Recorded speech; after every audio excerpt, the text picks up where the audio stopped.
Well, this is Tim here from Your Six Studios. Today in this video I'm going to show you how to connect a USB device to your Motorola phone. So you can see I have a USB hub, a USB drive, and all these other devices. Now if you want to connect it, here's just a USB-C to USB OTG adapter. And this is, relatively inexpensive, maybe like $3 or $4 for some of these.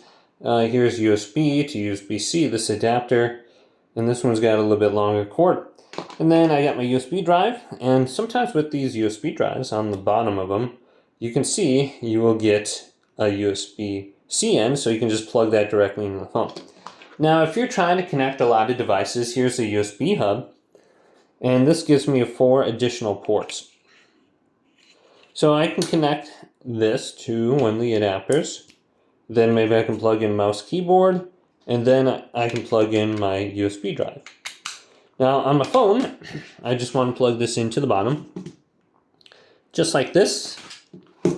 Now, go to Files. So we can just swipe up, go to Files, and under Files, we should be able to find our device. So you can see under All Storage right here, I have disk 20.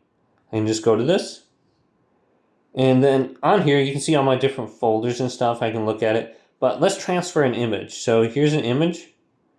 I can go to the top right and go to Move To or Copy To. Select my USB device. Select the location and you can copy it to that USB device now. So you can see it looks like you got a lot of Minecraft videos on here for some reason. Or PlayStation videos. But hopefully this video did indeed help you out. Did leave it a big thumbs up and subscribe to my channel down below.